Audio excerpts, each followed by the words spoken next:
Bonsoir à toutes et à tous. Merci d'être avec nous. C'est le programme du soir sur New World Info. On va commencer avec le décryptage de l'actualité. Ce lundi, on va parler du Mali où on se dirige vers la prorogation du mandat des députés jusqu'à mai 2020. On évoque le sujet avec Mamadou Diouf, notre éditorialiste. Bonsoir Mamadou Diouf. Bonsoir Samuel. Le gouvernement malien a adopté un projet de loi prolongeant de nouveau, cette fois de près d'un an jusqu'à mai 2020, le mandat des députés qui devrait notamment permettre une révision constitutionnelle intégrant des réformes prévues par l'accord de paix de 2015. Ce projet fait suite à une précédente prorogation de 6 mois du mandat des députés qui arrive à échéance le 30 juin. C'est ce qu'a rappelé le gouvernement dans un communiqué vendredi soir à l'issue d'un conseil des ministres extraordinaire. Pour être prorogé, ce projet de loi organique qui doit encore être voté par les 2/3 des députés doit ensuite être présenté pour avis de la Cour constitutionnelle. Mamadou Diouf, quel argument avance cette fois-ci le gouvernement malien pour proroger d'un an le mandat des députés? En fait, il y a rien de nouveau. On avait déjà prorogé ce mandat de 6 mois. On vient d'ajouter d'un an, ça fait pratiquement 18 mois, une année et demie.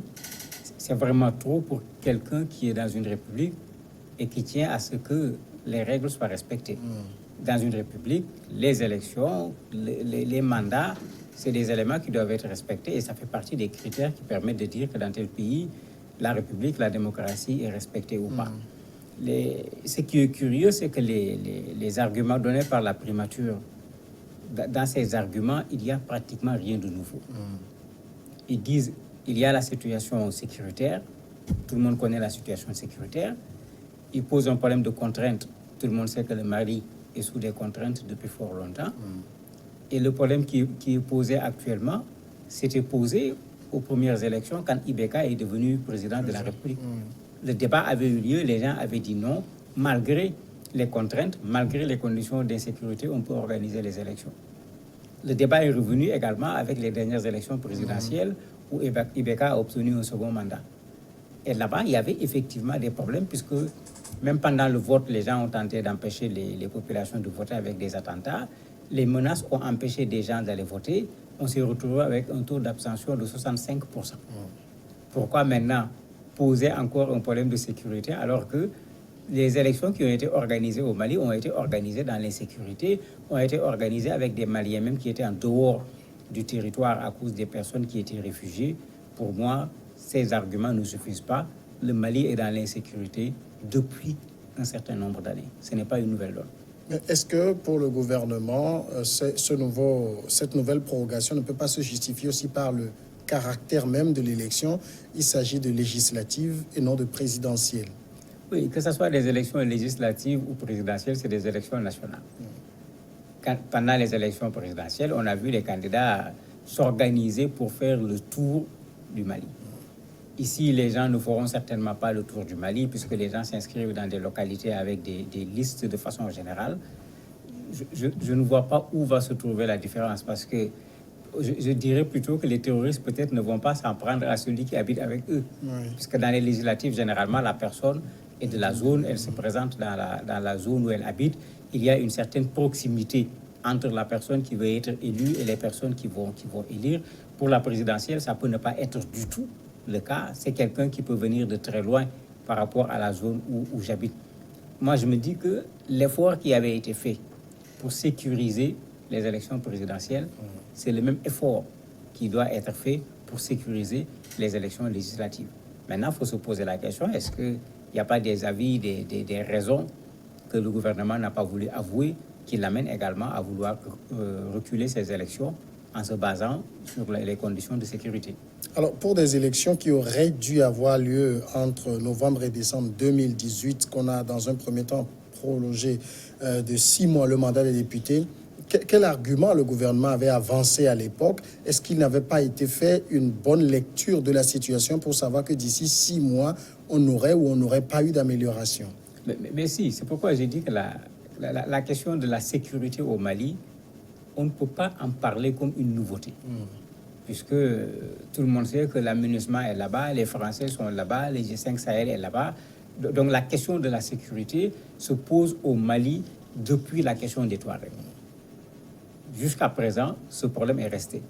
On a même organisé des élections au Mali où des localités n'ont pas participé aux élections.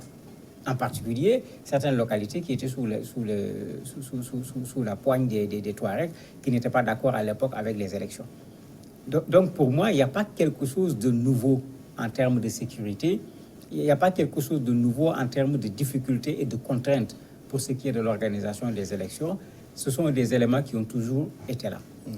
Et ça a toujours fait l'objet de débats, puisque moi j'ai toujours défendu que les élections ne règlent pas ce genre de problème. Parce que parfois on se précipite pour organiser des élections comme si c'est parce qu'on a organisé des élections qu'on a résolu le problème, alors que le problème souvent n'est pas un problème lié aux élections. Ici, les élections, c'est une question de mandat. Le mandat est terminé, il faut organiser des élections. La question sécuritaire au niveau du Mali n'a rien à voir avec le mandat des députés. Et ce n'est pas une nouvelle assemblée ou une ancienne assemblée qui va faire que cette question sécuritaire va être réglée. C'est dans un autre domaine qu'il faut aller pour régler cette question sécuritaire-là. Mais, même s'il est vrai que depuis quelque temps, la violence a augmenté, elle n'est plus simplement au nord, elle est venue au centre, elle est allée un peu partout. À mon avis, l'argument ne tient pas véritablement la route. Ça avait été dit il y a 6 mois, on le dit. Est-ce à dire que dans 1 an, si on n'a pas résolu la question du terrorisme, on va reporter à nouveau les élections législatives, les gens vont se retrouver avec un 2e mandat de député sans avoir été élus, ce serait excessif. Il y a quand même en vue un projet de révision de la Constitution. Est-ce que ça n'explique pas aussi tous ces reports? Non, c'est de la manipulation politique. Il y a eu des accords en 2015. Lors des accords en 2015 qui avaient été supervisés par la communauté internationale, dans ces accords, il était prévu des réformes. Parmi ces réformes, il y avait cette réforme institutionnelle. Il y avait également des réformes politiques. Il y avait la mise en place d'une zone de développement au nord du Mali. Rien de tout ça n'a pas été fait de 2015 à 2019. Vouloir utiliser ça aujourd'hui pour dire les élections vont permettre, le report des élections vont permettre, ça pose problème. Et ça, ils le font parce que l'ONU en particulier a commencé à faire pression sur cette question en disant, mais depuis 2015, les accords ont été signés et un des objectifs des accords, c'était de pouvoir regrouper tous les Maliens et d'isoler les soi-disant islamistes. Mais finalement, ils n'ont pas réussi à le faire parce que les Maliens se sont encore redivisés parce que les accords politiques n'ont pas eu lieu. On a vu comment les élections ont été contestées, les élections présidentielles, l'élection plutôt présidentielle, puisqu'il y a des réformes qui devaient être faites. La contestation est encore là, c'est vrai. On a choisi un premier ministre qui est de l'ethnie Peul, c'est un pas, mais dans les réformes institutionnelles, il y avait ce problème. Les gens disaient que les populations maliennes ne sont pas suffisamment représentées dans les postes de décision au niveau du pays. Parce que les gens s'étaient assis pour discuter et tous ces problèmes avaient été posés, des solutions avaient été proposées. Mais aucune de ces solutions n'avait été mise en œuvre jusqu'à présent. Ce n'est pas parce qu'on veut reporter les élections d'une année qu'on va mettre en œuvre ces solutions qui étaient là depuis les accords de 2015. Mais dans son dernier rapport trimestriel sur le Mali, d'un rapport qui date du 31 mai, le secrétaire général de l'ONU, Antonio Guterres, semble quand même juger nécessaire une prorogation du mandat des députés parce qu'il dit que cela permettra de mener à bien la révision constitutionnelle. Oui, mais est-ce que des nouveaux députés ne sont pas capables de le faire? Parce que le rapport des Nations Unies, il y a un autre rapport également qu'ils ont fait sur la question sécuritaire qui les amène à se poser des questions. Parce que sur les 3 derniers mois, il y a eu 415 morts. Non seulement 415 morts, la MINUSMA a subi 12 attaques en 3 mois. Et certainement, quand on attaque la MINUSMA, ça agit sur le secrétaire général des Nations Unies. Donc, ils sont là, ils gardent un œil sur cette situation sécuritaire par rapport au Mali. Et ils reviennent à cet accord de 2015 parce que l'accord de 2015 n'était pas une sortie de crise par rapport au phénomène terroriste. Mais il ne faut pas qu'on oublie qu'au Mali, il y a une crise liée au phénomène terroriste. Il y a une crise liée au phénomène Touareg. Il y a une crise politique. Parce qu'il ne faut pas qu'on oublie que le Premier ministre a démissionné sous la pression des marches des populations qui n'en voulaient plus, avec des accusations de corruption, l'élection présidentielle avait été contestée.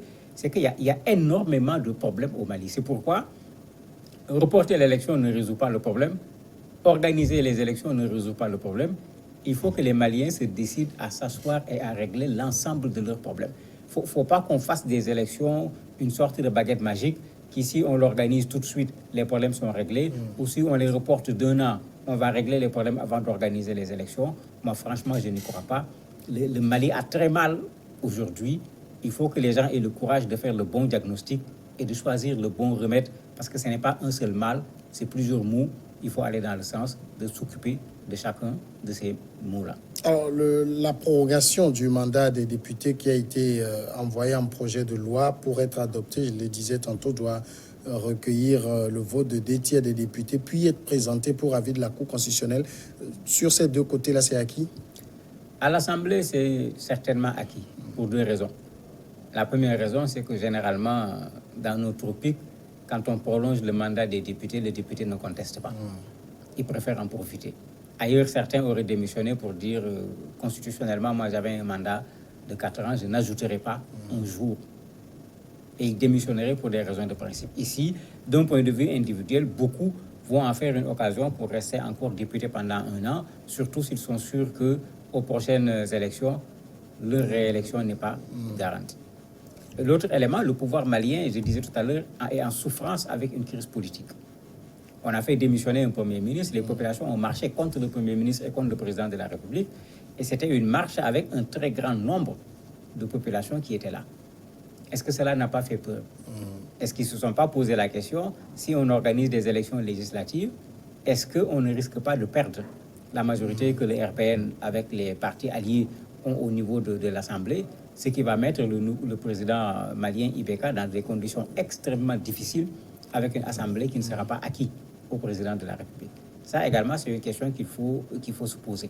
Donc il y a toutes ces questions qui sont là, qui font que au niveau de l'Assemblée, ça peut passer, parce que même en appartenant à des groupes différents, les intérêts peuvent être convergents. Au niveau du Conseil constitutionnel, ça dépend de comment ils vont réagir. Est-ce qu'ils vont prendre une décision en fonction du contexte, c'est-à-dire la situation du pays, ou bien est-ce qu'ils vont prendre une décision du droit, tout simplement en disant aux gens, vous avez terminé votre mandat, on vous a accordé 6 mois, vous voulez encore 1 an, c'est trop. Il faut organiser des élections pour qu'il y ait une nouvelle assemblée qui va représenter les Maliens et parler de façon légitime et de façon légale au nom des Maliens.